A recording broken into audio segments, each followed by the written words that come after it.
Okay, welcome. Welcome to session number 180 of Kevin Reed's A Course in Miracles.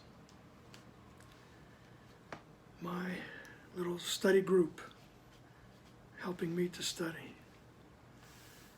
All right, today we are in chapter 23, which is entitled The War Against Yourself. All right.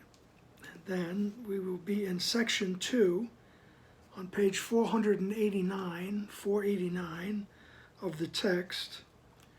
And section 2 is entitled The Laws of Chaos.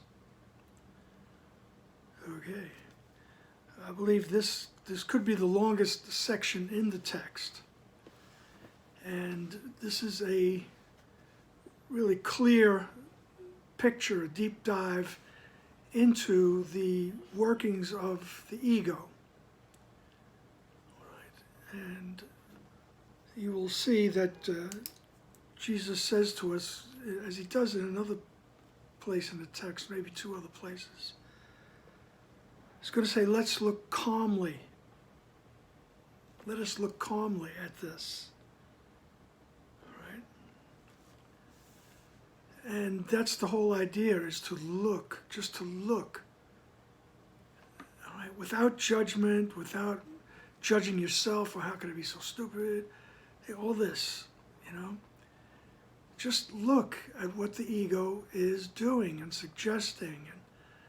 And that's the best way. If you're very non-judgmental, very calm about the whole thing, you'll just realize, oh yeah, that's pretty silly.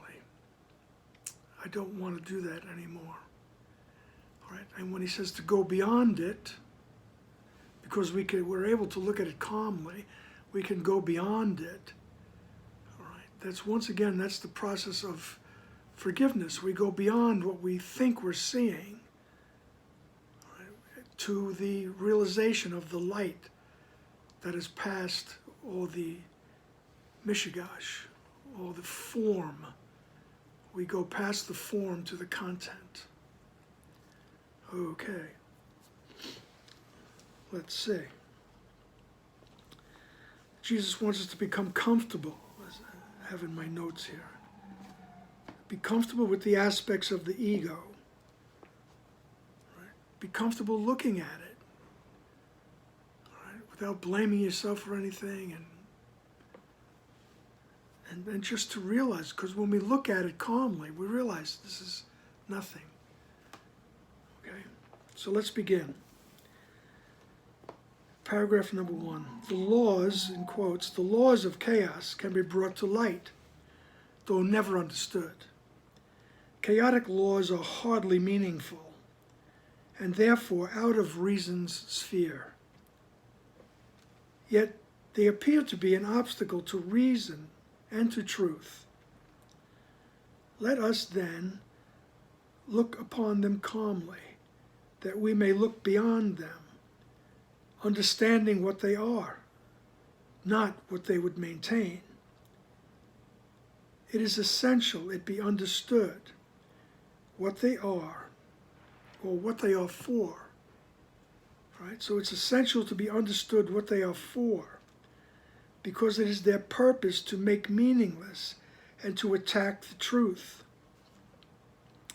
Here are the laws that rule the world you made, and yet they govern nothing and need not be broken, merely looked upon and gone beyond.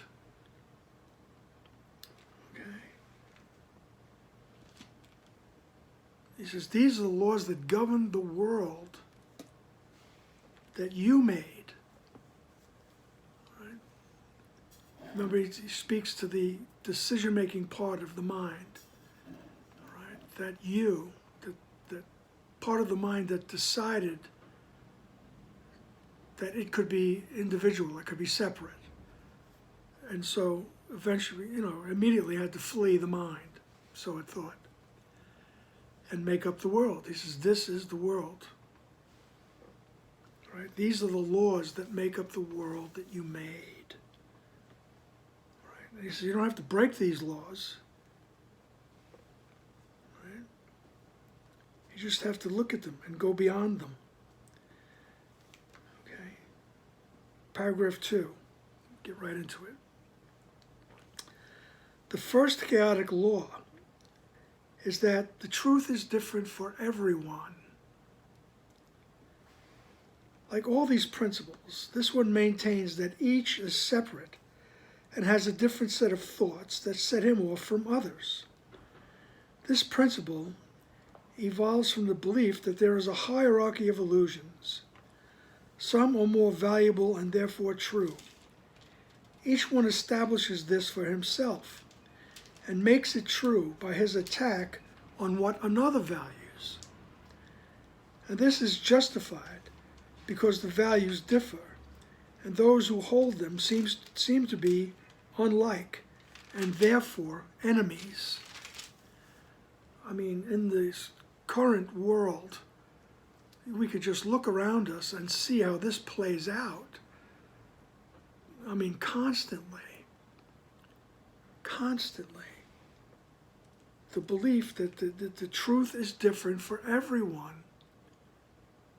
All right? Oh, I don't have to follow that rule. That's not my truth. And yet, the people or the person that made the rule, that's their truth. Okay? And you can see it everywhere you turn. All right? I mean, people are given to protest everything.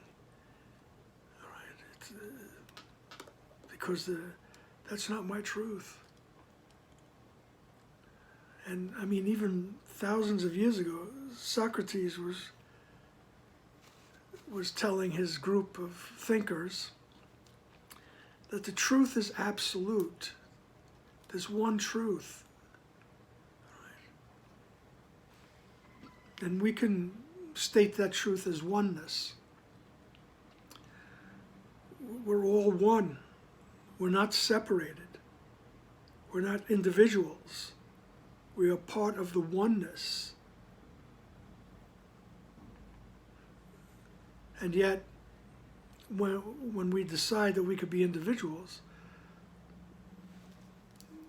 then we just invite the chaos.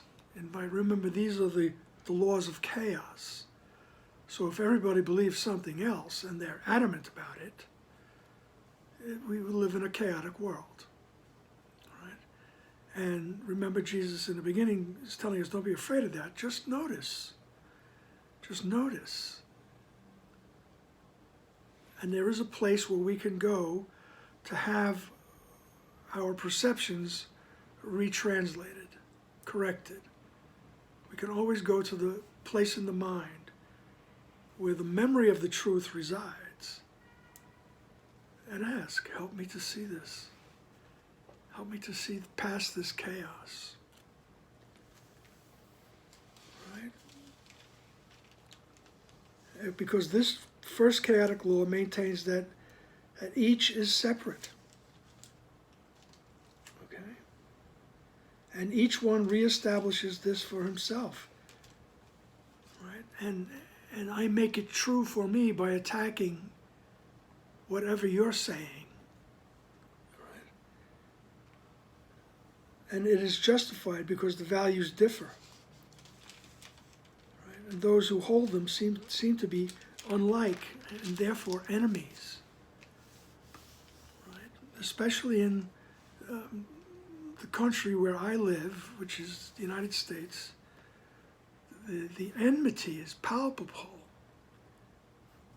It's unreal. I mean, it's just so crazy. It's very chaotic. Okay? Because I don't believe what you believe. You know, as far as getting along, I just want to get along. You know, and you're liable to be attacked for it. You know, verbally, physically. You know, all different ways. It's insane. And it's an example of a chaotic world.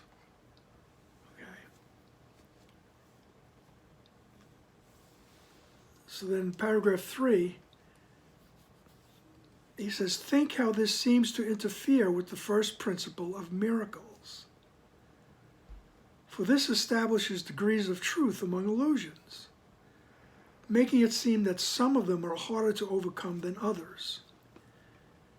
If it were realized that they are all the same and equally untrue, it would be easy then to understand that miracles apply to all of them. Errors of any kind can be corrected because they are untrue. When brought to truth instead of to each other, they merely disappear. No part of nothing can be more resistant to the truth than can another. Right? So he says, how does this interfere with the first principle of miracles? Well, the first principle of miracles on page 1, sentence 1, there is no order of difficulty in miracles. Right? All expressions of love are maximal. Right? There's no order of difficulty. One illusion is not greater than the other. One illusion is not more important than the other. They're all coming from the same place, from the belief in separation. So, once again, Jesus tells us in many different ways, there's one problem and one solution. The one problem is the belief I separated from the mind of God. And the solution is to go back into the mind and have that mistake corrected. That's the practice. But this first law of chaos establishes degrees of truth among illusions. All right? Making the life in this experience, or what we think is life in this experience, very chaotic. All right? So, and he says, so when they're brought to the truth, when we go to the mind where the truth resides, he says they will disappear. And then he says, no part of nothing can be more resistant to the truth than can another. All right? All these truths are illusory. They're nothing. They're illusions. They're hallucinations. And he says, you bring them to truth and they're all the same. None of them are stronger against the truth than the other one is. All right? So that's, if you think about it, that the truth is different for everyone, it makes such a chaotic world. And here we are. Paragraph number 4. The second law of chaos, dear indeed to every worshipper of sin, is that each one must sin, and therefore deserves attack and death. This principle, closely related to the first, is the demand that errors call for punishment and not correction. For the destruction of the one who makes the error places him beyond correction and beyond forgiveness. What he has done is thus interpreted as an irrevocable sentence upon himself, which God himself is powerless to overcome. Sin cannot be remitted, being the belief the Son of God can make mistakes for which his own destruction becomes inevitable. All right. So this is the second law of chaos, right? That the belief in separation.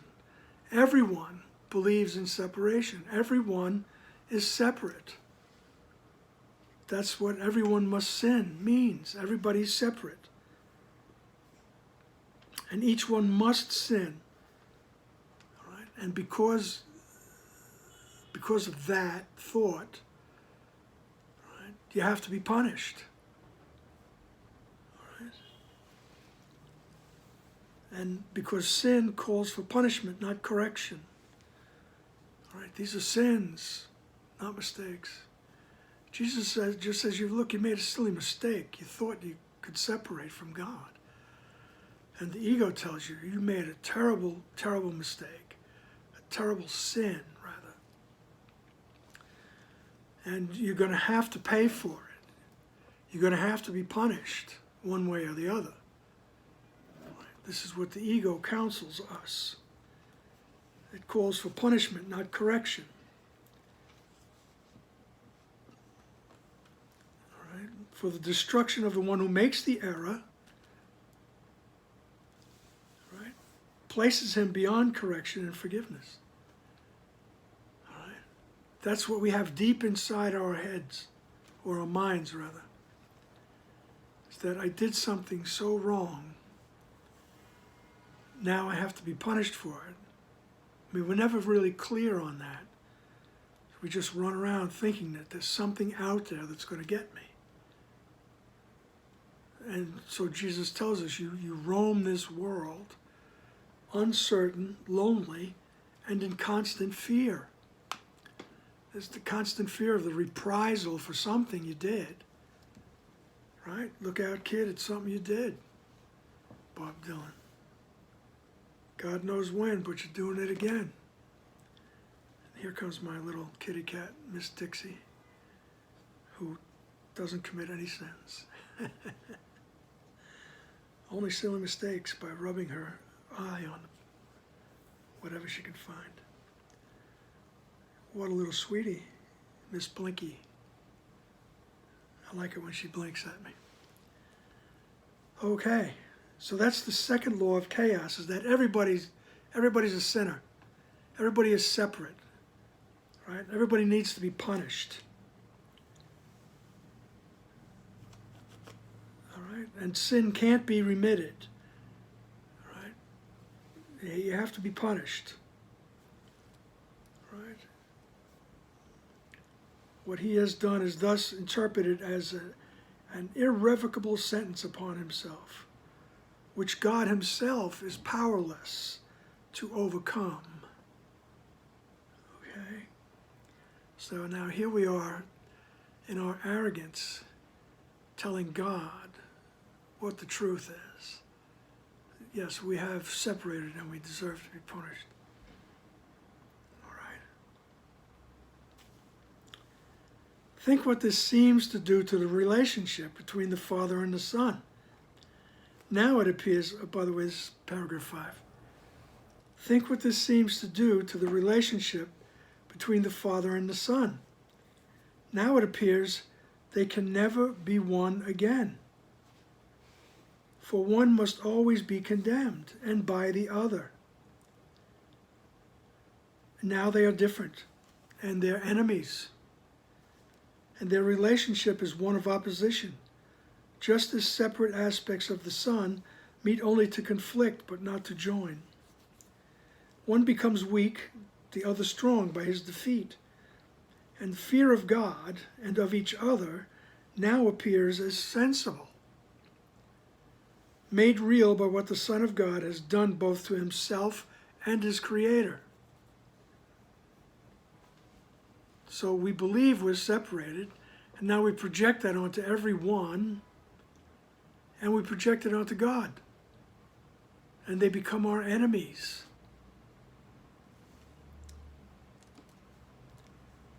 All right? And the fear of God and of each other now appears sensible. All right? You can't trust them. They're going to get you. All right? And now that appears sensible, made real by what the Son of God has done both to himself and his Creator. And what we have done to ourselves is we believe we separated from God. All right? Thereby making myself guilty, repressing that thought because it's so horrible, and projecting it onto everyone and to God.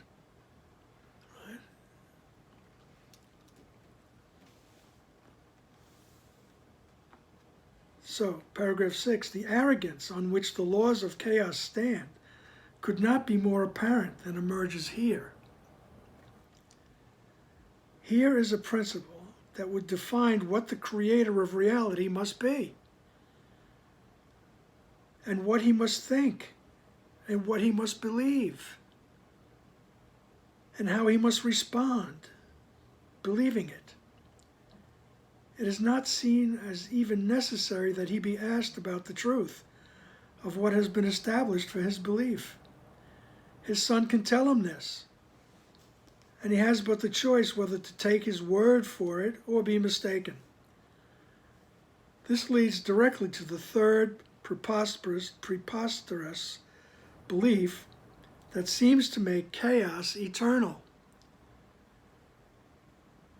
For if God cannot be mistaken, he must accept his son's belief in what he is and hate him for it. Right? He says, once again, this is the arrogance on which the laws of chaos stand. Right? The first arrogant idea is that I am separated from God. And now I'm going to tell you how it is. Right? I'm going to tell you how it's going to be.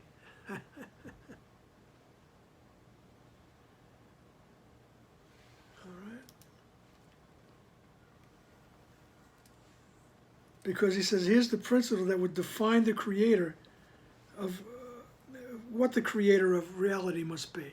So I'm defining now what the creator of reality must be. He's this angry, vengeful God. All right? I mean, just look through the Old Testament. Okay? You're about to get smote for something.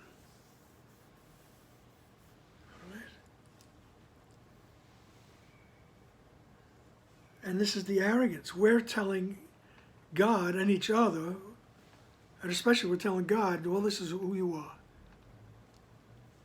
Right? And we tell him what he must think, what he must believe. Right? So we create the whole thing. Just check out the Old Testament. Right? Where that's man,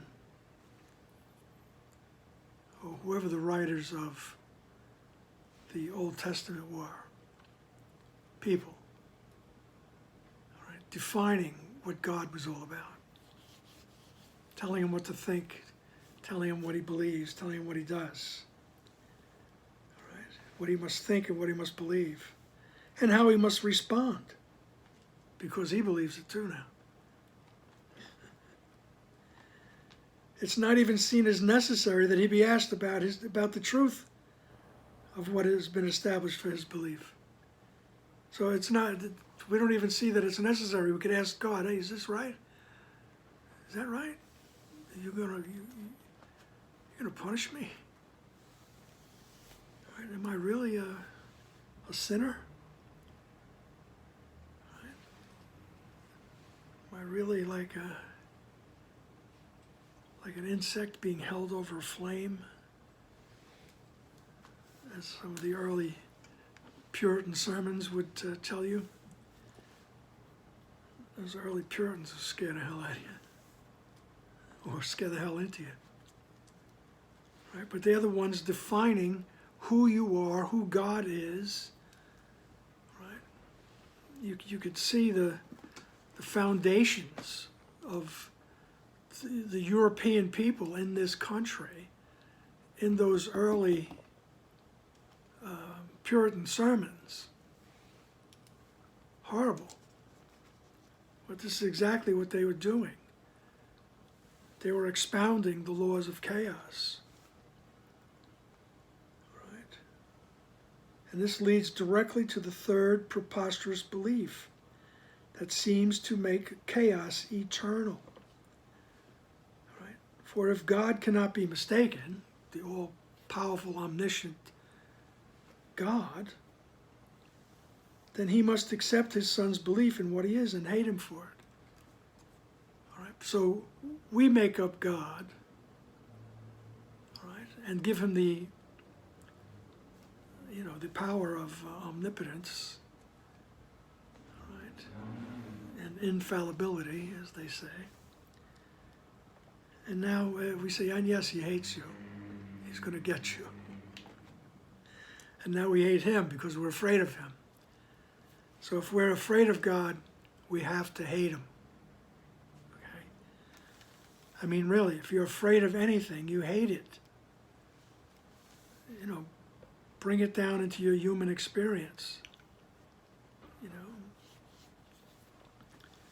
you're afraid of snakes, right? You're afraid of spiders, right? You're afraid of certain people.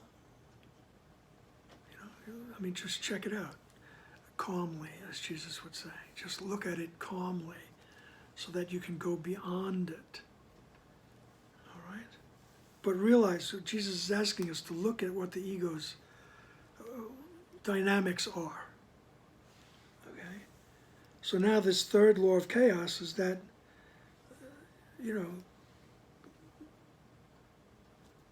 God believes what you believe. God believes what you tell him. And you have to be afraid of him. All right. Paragraph 7. See how the fear of God is reinforced by this third principle. Now it becomes impossible to turn to him for help. How can I go to God and ask for help if he's liable to kill me? He's liable to punish me. He's liable to send me to hell. All those things. How can I go there and ask? All right? It's like you have a parent who's just rage-filled all the time. You never know when you're going to set them off. Right? You have the urge to go and ask them for help or for advice or for anything. Right? And yet you can't. You don't want to get the back of his hand or the back of her hand or some kind of cutting remark. Right? So the fear of God is reinforced by his third principle because he's a rager. Right? Now it becomes impossible to turn to him for help in misery. For now he becomes the enemy who caused it, to whom appeal is useless. Nor can salvation lie within the Son, whose every aspect seems to be at war with him and justified in its attack. And now is conflict made inevitable beyond the help of God. For now salvation must remain impossible because the Savior has become the enemy. Right? This is how the thought of separation, right, that aligning yourself with that ego thought system has now made the Savior the enemy. Right? We use the word Savior because if we joined with God, we would realize nothing happened, everything is okay. You are love, you are loved. But now the conflict is inevitable. Just check out the Adam and Eve story. It's like God set them up. He said, don't eat that. All right? It's like telling a little child, don't put that in your mouth. And immediately the child will grab it and put it in his mouth. So we in the Garden of Eden, God sets them up. Don't eat it. Don't eat that fruit. And so they do, because they get tempted. They have a thought, symbolized by the serpent. Who says he just doesn't want you to enjoy yourself. Doesn't want you to share the knowledge. All right. And so they do. And immediately they feel the guilt, the shame, all right? They realize they're naked. God forbid. Check out the Puritans once again. but they realize they're naked and they go to cover themselves out of shame. And then they hear God coming and they're all scared and they're hiding. And God tells them, you're going to live the rest of your life in pain. You're going to give birth in pain. Right? Oh my God. My little sweetheart, I know she's looking for food, but we're not going to interrupt this longest section in the book. Right? You have food in the other room, sweet pea. Okay. So, God has become the enemy. Paragraph 8. There could be no release and no escape. Atonement thus becomes a myth, and vengeance, not forgiveness, is the will of God. From where all this begins, there's no sight of help that can succeed. Only destruction can be the outcome. And God himself seems to be siding with it to overcome his Son. Think not the ego will enable you to find escape from what it wants.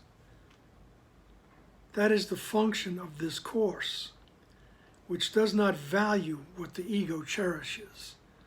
Okay, this is Jesus making a wonderful stand, giving us the confidence, right? Because if we adhere, we abide these rules, there can be no release, no escape.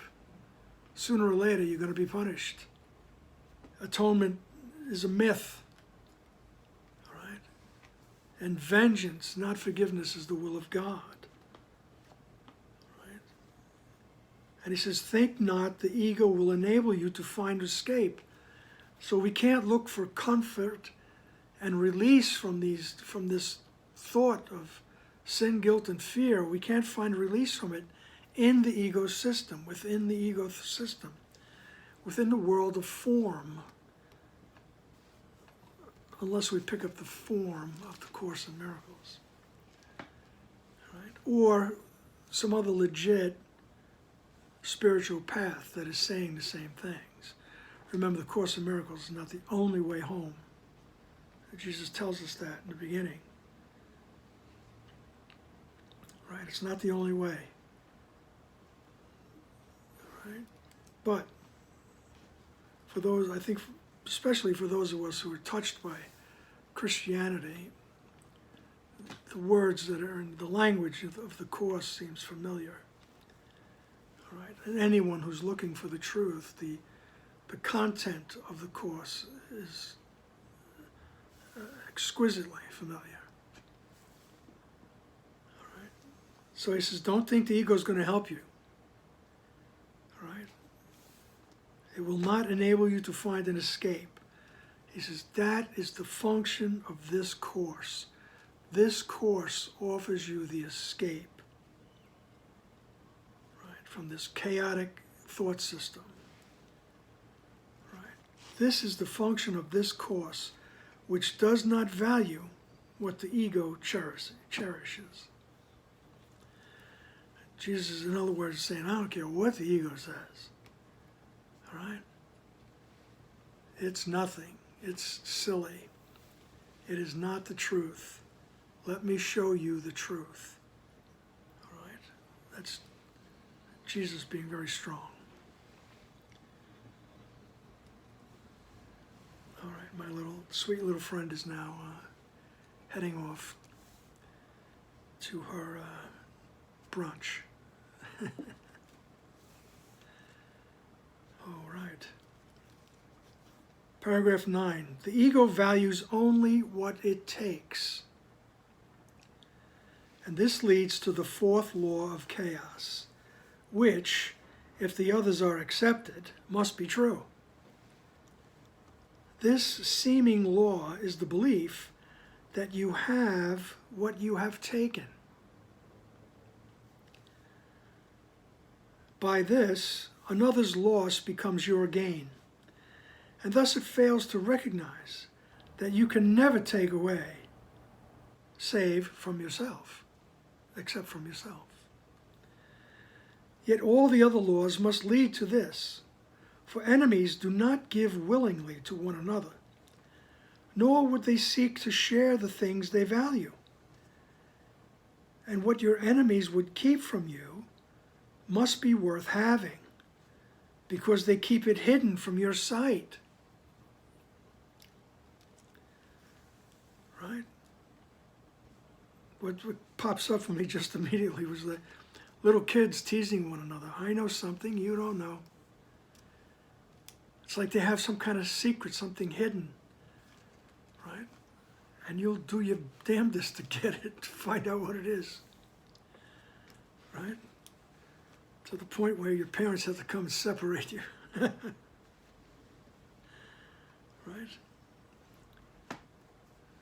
But the ego values only what it takes, right? And remember, that's how it all began. We believe we took our individuality from God. We took all our power. We took the power of heaven. Right? We took it on as our own. So I have what I have taken. And you're not getting it.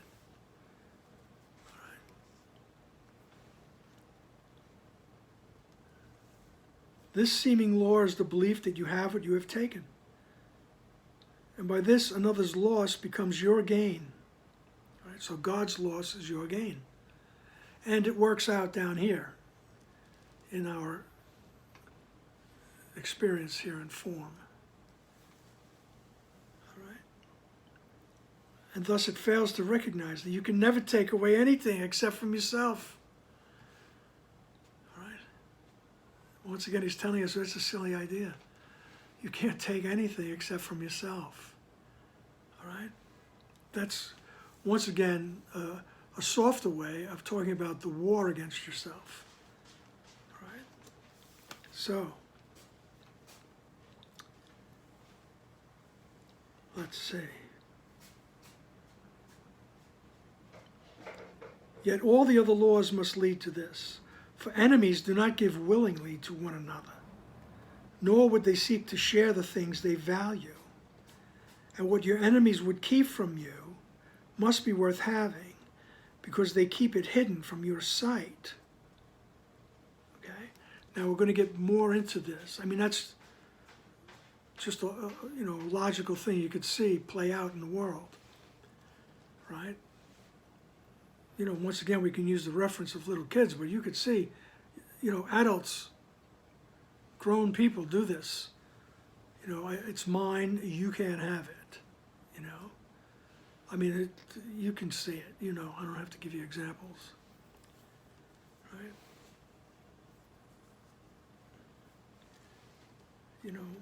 Who gets what in a divorce? Oh my God. So, but now we're going to get into the idea that I have that free-floating idea that I did something wrong, right? Or there's something lacking in me. I'm missing something, right? I don't feel complete. That's that free-floating idea that we have. For some of us, it's on the surface, and for others, it's deep down, where the therapists have to go find it with us. All right? But it's there. Anyone who walks this earth at some point or another feels that inadequacy. Right? All right. Now, paragraph 10. All of the mechanisms of madness are seen emerging here. The enemy, made strong by keeping hidden the valuable inheritance that should be yours, your justified position in attack for what has been withheld, and the inevitable loss the enemy must suffer to save yourself. Thus do the guilty ones protest their innocence. Were they not forced into this foul attack by the unscrupulous behavior of the enemy, they would respond with only kindness. But in a savage world, the kind cannot survive. So they must take or else be taken from. Right? That's our innocent victim disguise. Right? And what the enemy is keeping hidden is our innocence. Right? No matter what it looks like. You know. But we think we're empty. There's some piece of us that's empty. And it's, oh yeah, that's where it is. I'm going to go get it. Right? And we get it any way we can. I mean, you can out now take it, you know, or we can be very convincing, seductive, and take it that way. Right? But Jesus is going to tell us what you're ultimately looking for is your innocence. Right? But we think it's something else, all kinds of things. Oh, this guy's the life of the party, or she's the life of the party. Everybody loves her. You know, if I establish a relationship with her, then I'll fulfill that need in me because I'm a wallflower. Right? And so it goes. You know, I don't have money. I'll get it this way. You know, I think whatever. We figured out ways to get what we want. All right? So, and then, you know, we just convince ourselves, well, that's the way it is. That's just the way it is. Right? You know, whoever has what I need, you know, I have to go get it. And so, but I'm really innocent, right? If they weren't hiding it from me, if they weren't keeping it from me, I wouldn't be behaving this way, right? I would only be kind, right? Because I am a kind person, right? Denying the fact that you want to go get things, right? Were they not forced into this foul attack by the unscrupulous behavior of the enemy, they would respond with only kindness. But in a savage world, the kind cannot survive, so they must take or else be taken from. In other words, the devil made me do it, as that famous comedian said so many years ago. The devil made me do it. Otherwise, I'm innocent. It's not my fault. I had to adapt. Sometimes as I'm driving, this is the thought that's coming up. Sometimes as I'm driving and I know I'm exceeding the speed limit, I have my excuse ready for when the cop pulls me over. And I know it's not going to work, but it pops up in my head. I was just trying to keep pace with the traffic. Right? On the famous, well, for New York it's famous, the FDR Drive. You know, it says 40 miles an hour, and it's like, oh my God, really, let's be realistic. Everybody's doing 55, 60. Right?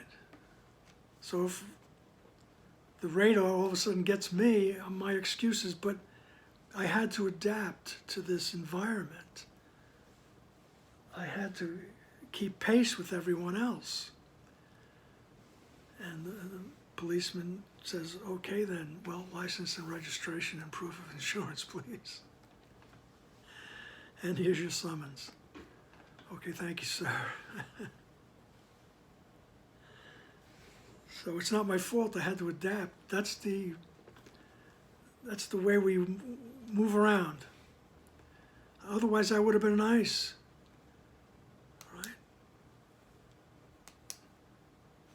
Thus do the guilty ones protest their innocence.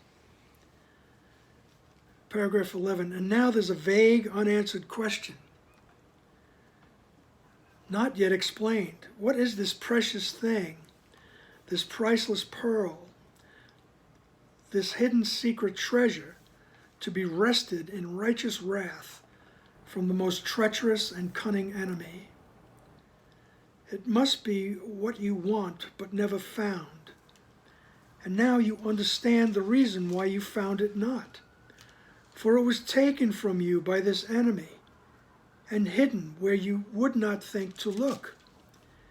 He hid it in his body, making it the cover for his guilt, the hiding place for what belongs to you. Now must his body be destroyed and sacrificed, that you may have that which belongs to you. His treachery demands his death, that you may live, and you attack only in self-defense. All right? I keep the face of innocence as I attack the other. All right? For that priceless pearl, for the innocence. It's my innocence. You took it from me. It belongs to me. All right? And I'm going to get it. Whatever it is you think you're lacking, it's that belief in innocence, or the belief that you're guilty of something. And the other is hiding his own guilt with your innocence. You got to go get it. All right? And his treachery demands his death, that you may live. Right? And the majority of us are not going around killing one another. A lot of people do, though. All right? But we do it in different ways. All right? There's all different ways to harm someone in order to think that you got your innocence. I mean, just think of what gossip does. All right? And today with the internet, people, especially young people, being destroyed with what other people say about them. You know, it's a way of destroying people. For what? For what? Why did they have to be destroyed? Why does this person have to be destroyed? Right? Because you're jealous of something? In other words, you think they have what you don't have? This is what he's saying here. This becomes very vicious. All right? And remember, to whatever extent we engage in these things, Jesus is asking us to just look on this calmly. Right? Look on it as if you were Mr. Spock from Star Trek. You just look on it logically. And logically, you come to the conclusion, this is not logical. This is silly. How could I be separated from the mind that created me? All righty. Paragraph 12. But what is it you want? What is it you want that needs his death? Can you be sure your murderous attack is justified unless you know what it is for? And here, a final principle of chaos comes to the rescue. It holds that there is a substitute for love. That is the magic that will cure all of your pain, the missing factor in your madness that makes it sane. This is the reason why you must attack. Here is what makes your vengeance justified. Behold, unveiled, the ego's secret gift, torn from your brother's body, hidden there in malice and in hatred for the one to whom the gift belongs. He would deprive you of the secret ingredient that would give meaning to your life. The substitute for love, born of your enmity toward your brother, must be salvation. It has no substitute, and there is only one. And all your relationships have but the purpose of seizing it and making it your own. Okay. Remember, we said this was a deep dive into the machinations of the ego. Alrighty. So he says, what is it that makes you go out and ravage the other person? Right? And this final principle of chaos comes to the rescue. All right? the final principle of chaos is that there's a substitute for love. Right? We think that we turned our back on love, and now that's what's missing.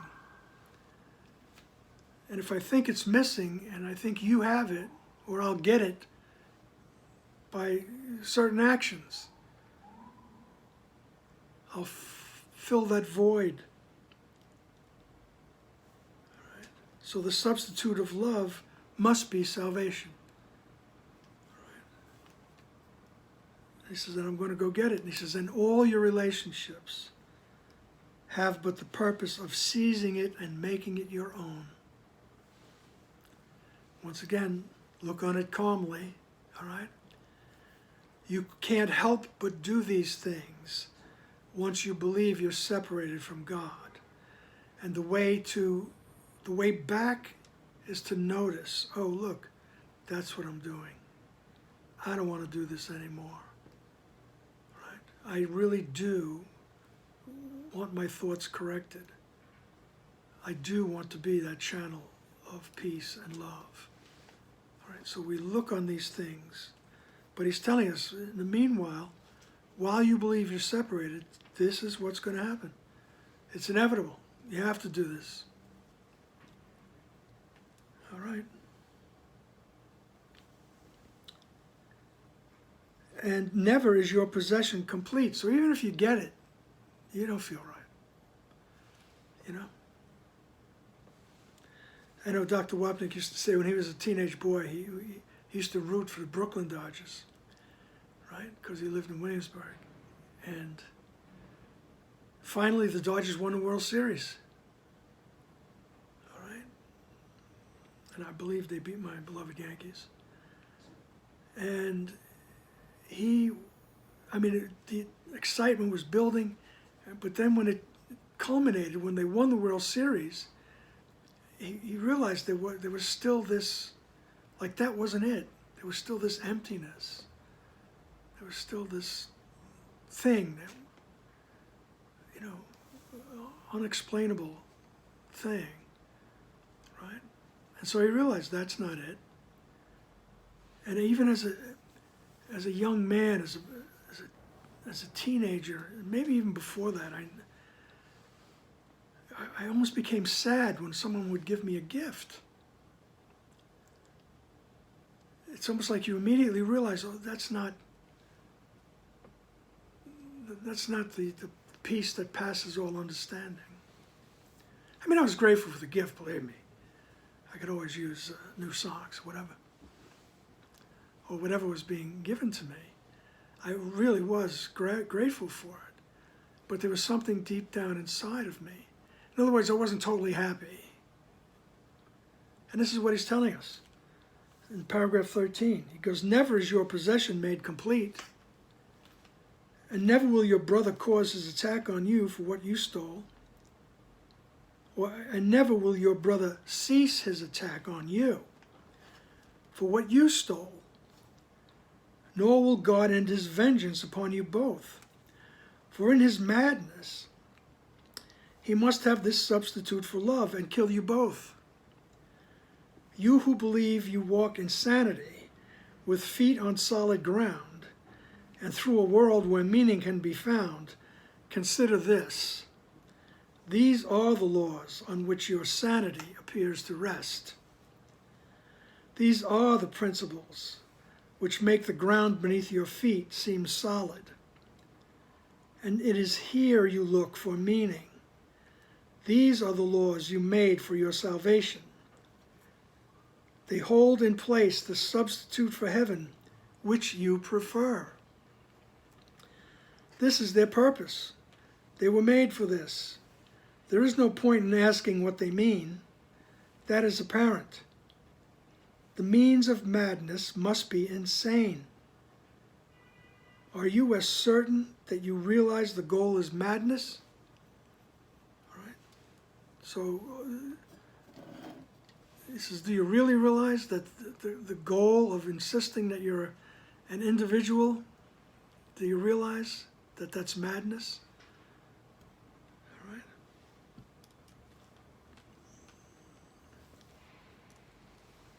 Are you as certain that you realize the goal is madness? All right, the goal of all these beliefs, these 5 laws of chaos, all right, he says that their goal is madness. He says, are you sure you're aware of that? All right. So no one wants madness, in paragraph 14. No one wants madness, nor does anyone cling to his madness if he sees that this is what it is. It's the idea of looking at it calmly. So no one wants madness, nor does anyone cling to his madness if he sees that this is what it is. What protects his madness is the belief that it is true.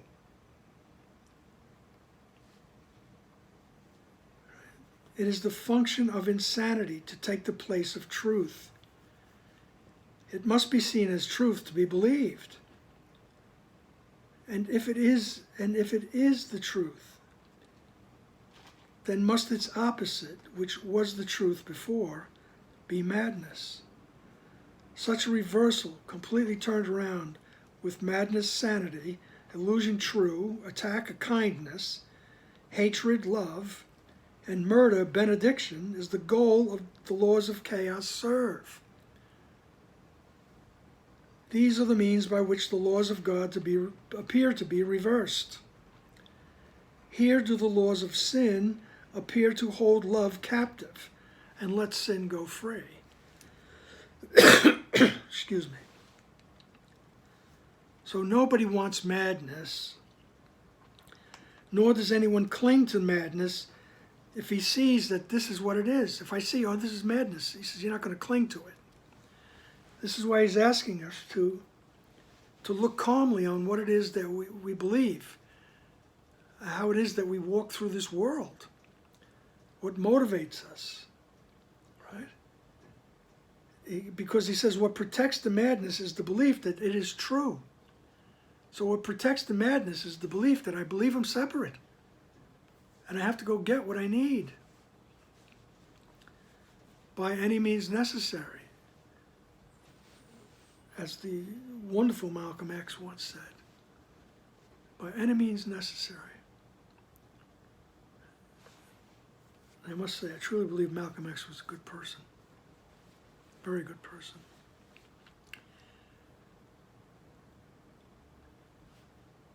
But, be that as it may, what protects the madness is the belief that it is true. It is the function of insanity to take the place of truth. All right? So the ego thought system takes the place of truth with the foundation. The ego's thought system, the foundation is I separated from God. Takes the place of truth, which is you're never separated from God, you're one with God. You are with God forever in eternity. All right? Happy as a clam.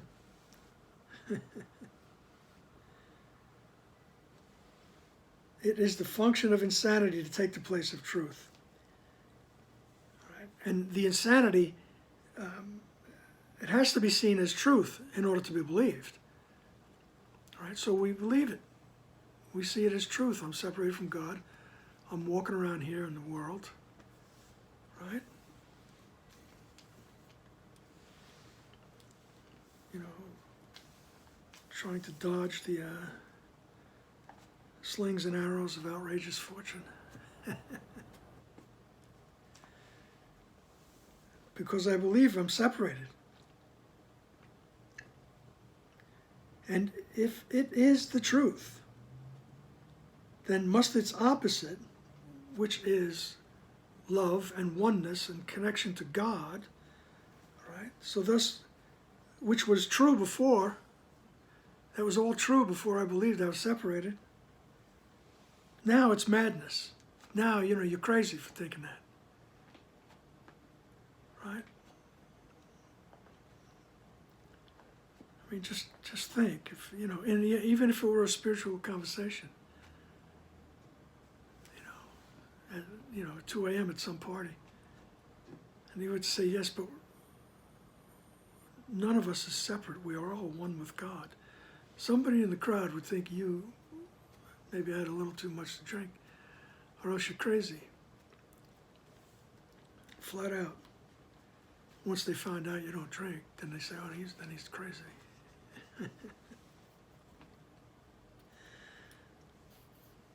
So such a reversal completely turned around, that the madness is the truth and the love is madness. Such a reversal completely turned around with madness sanity, illusion true, attack a kindness, hatred love, and murder benediction is the goal the laws of chaos serve. That's the goal. These are the means by which the laws of God appear to be reversed. Here do the laws of sin appear to hold love captive, and let sin go free.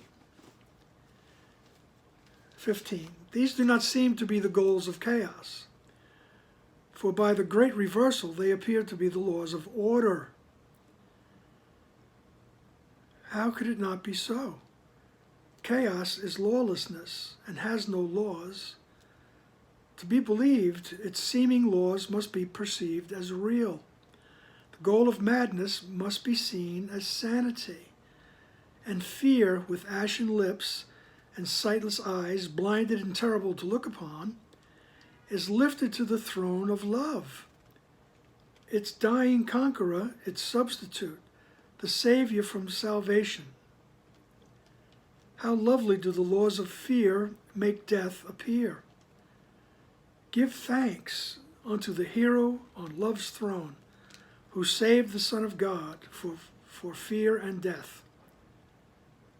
All right, so this chaos, Jesus says, in our waywardness, we give thanks.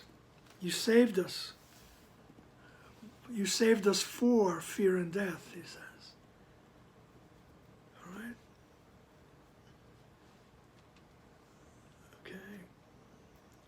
Because he says the goal of madness must be seen as sanity.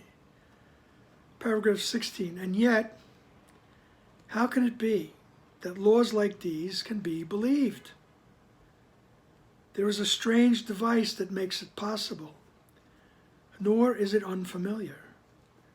We have seen how it appears to function many times before. In truth, it does not function.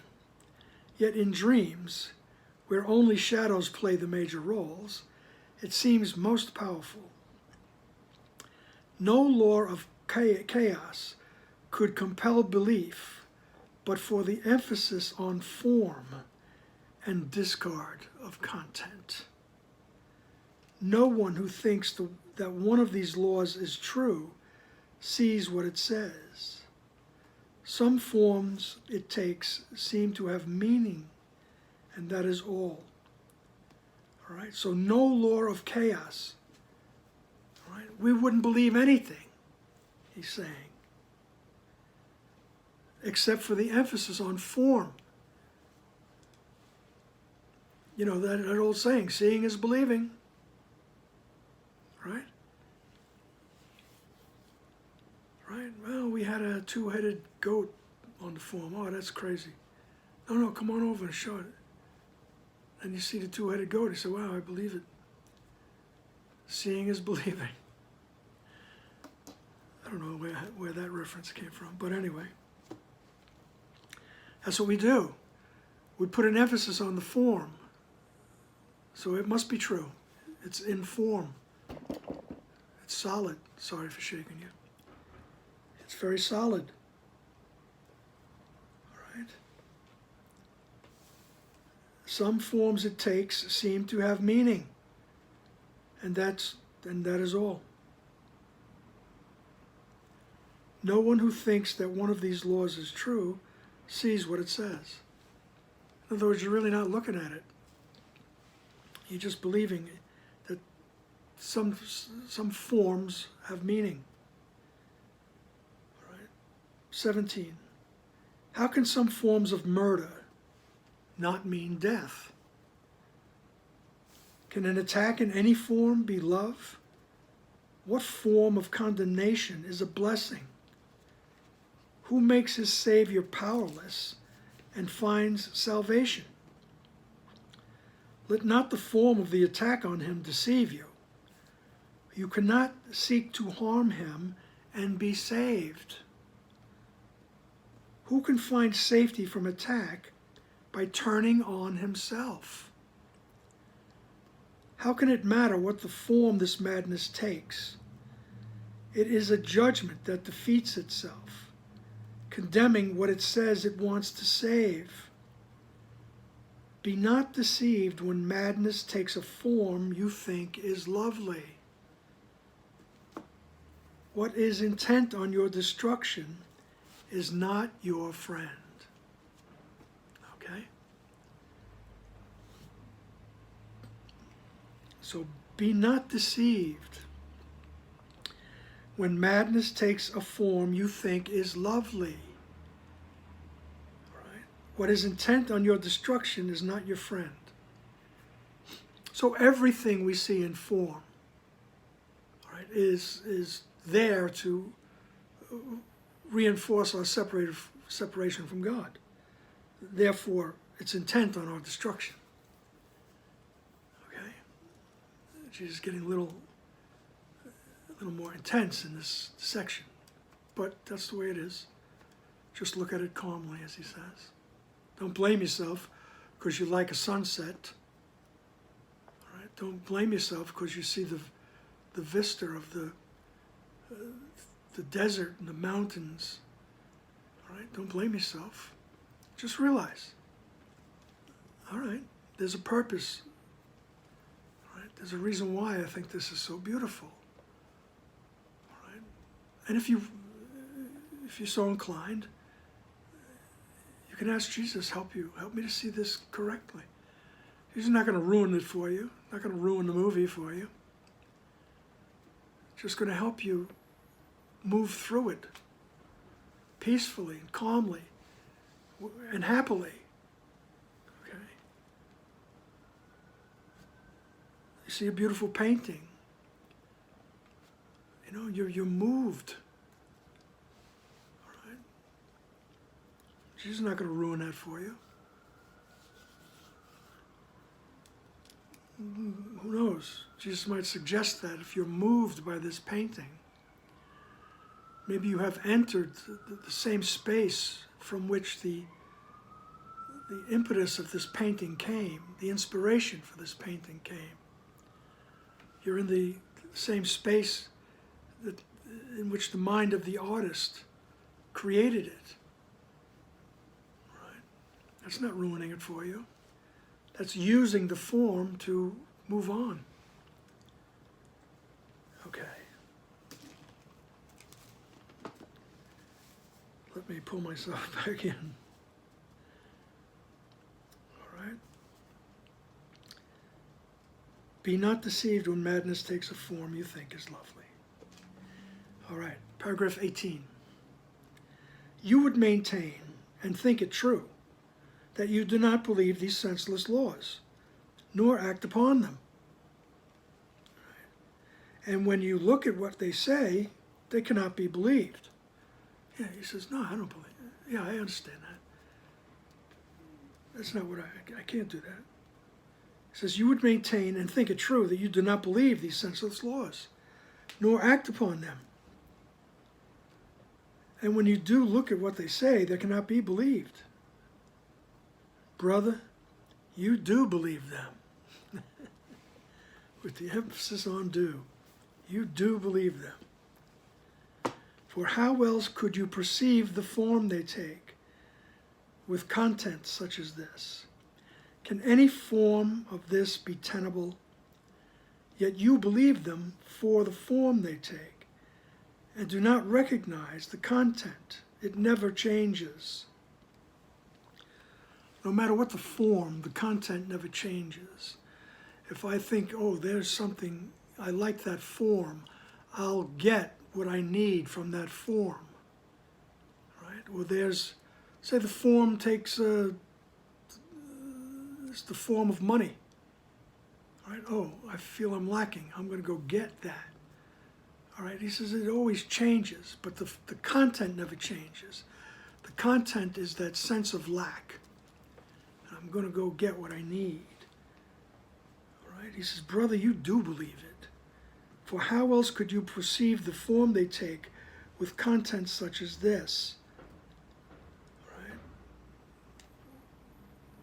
The content is that sense of lack. Right? Can any form of this be tenable? Yet you believe them for the form they take, and do not recognize the content. It never changes. Can you paint rosy lips upon a skeleton? Dress it in loveliness, pet it and pamper it, and make it live? Can you be content with an illusion that you are living? All right. Remember, look at this calmly.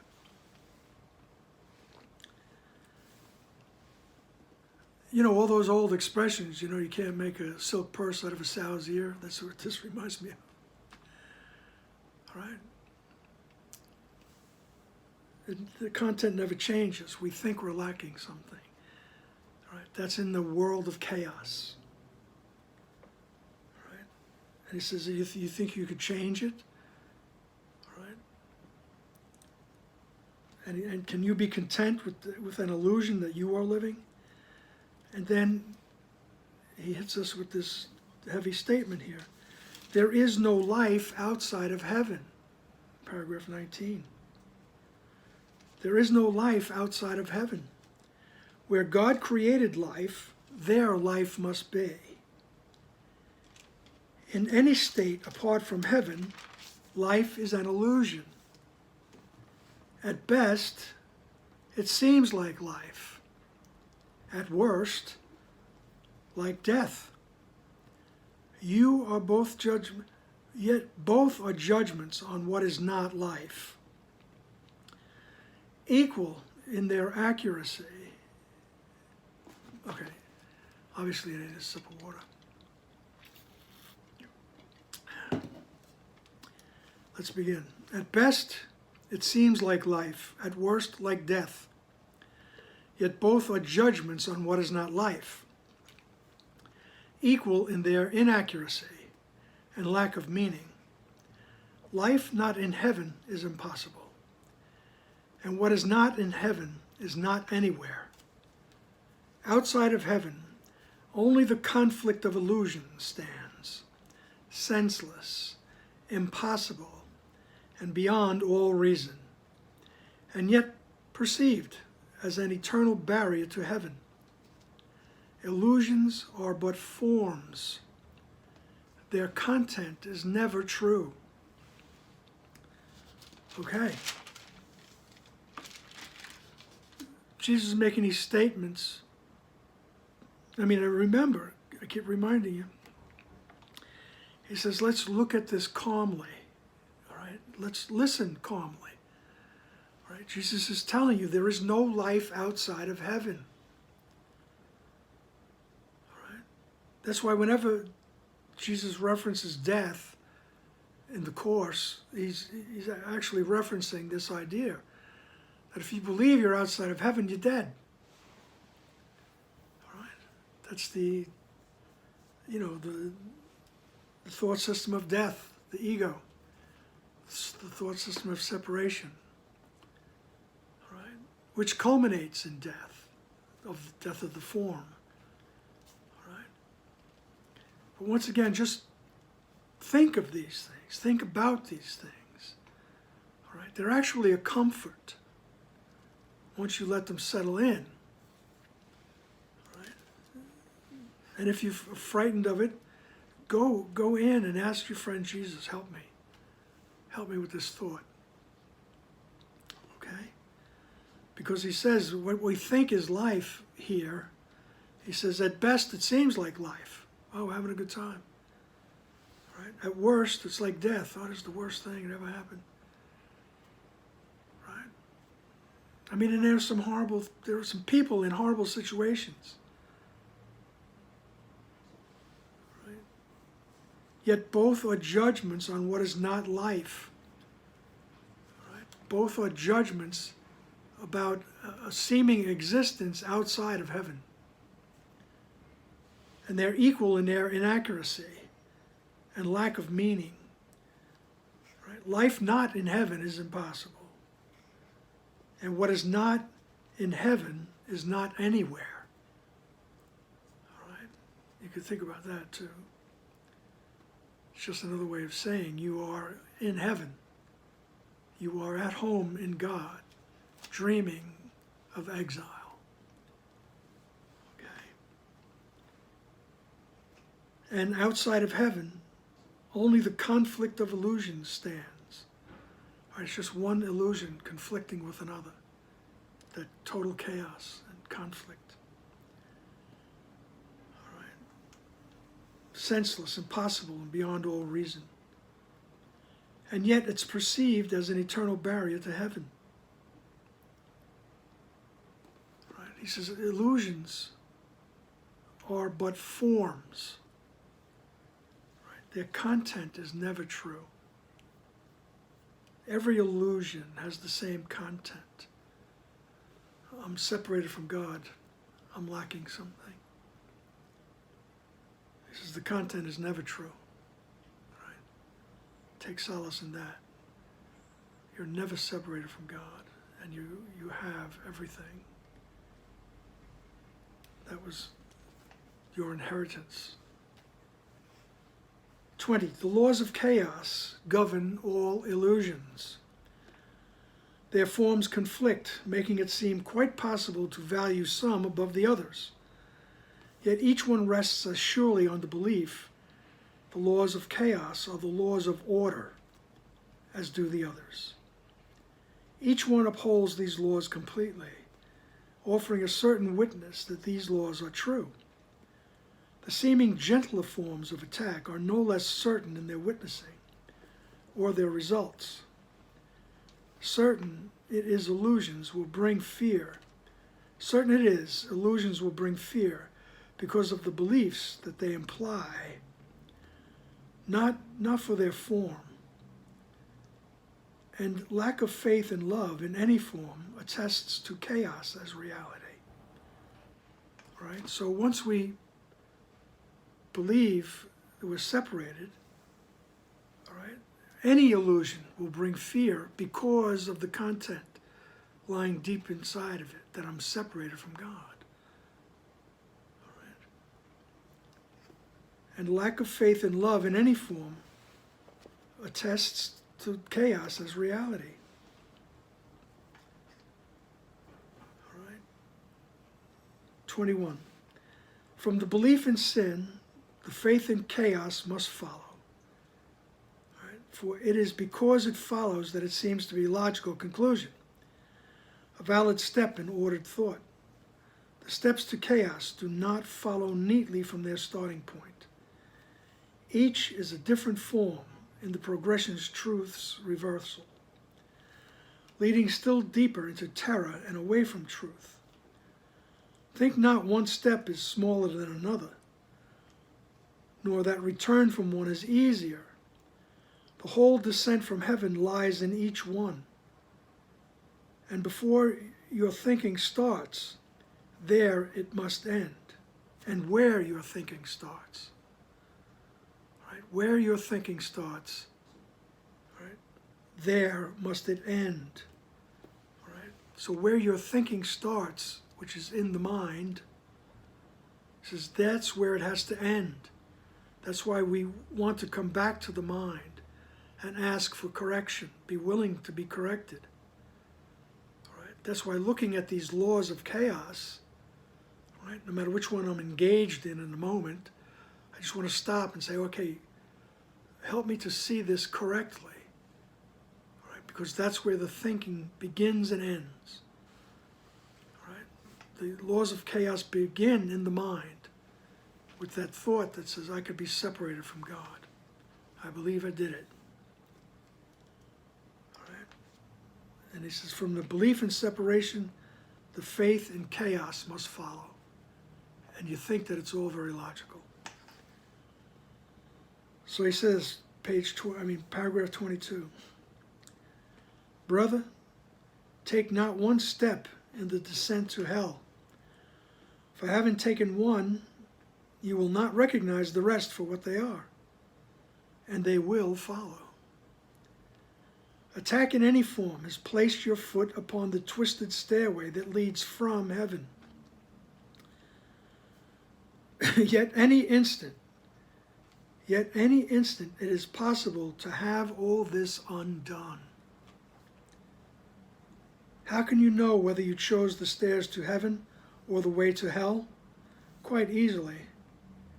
How do you feel? Is peace in your awareness? Are you certain which way you go? Are you sure the goal of heaven can be reached? If not, you walk alone. Ask then your friend to join with you and give you certainty of where you go. All right, so Jesus wraps it up very nicely, giving us all these fearful images for the longest section in the book. And he says, don't take one step, all right, in the descent to hell, all right, because the others will follow. Everything else follows after you believe you're separated from God.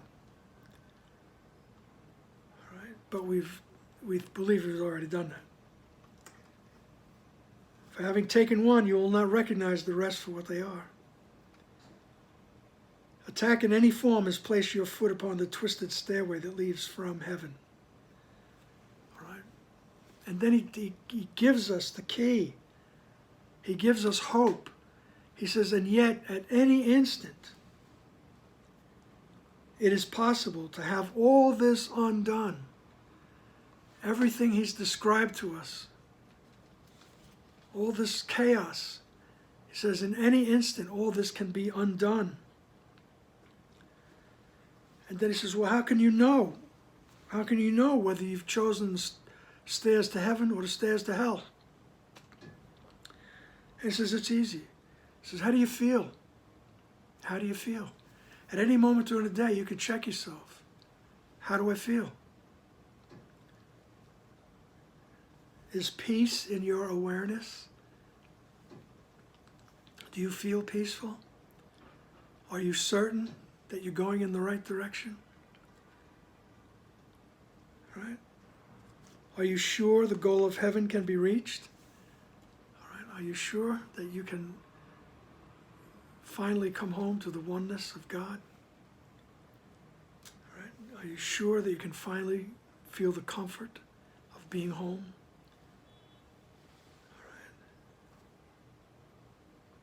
And he says, and if not, if you don't feel peaceful, you're not sure of what's happening, where you're going, he says, then you realize you've chosen separation, you've chosen to believe you're separate, and you chose to believe you're on your own. You walk alone.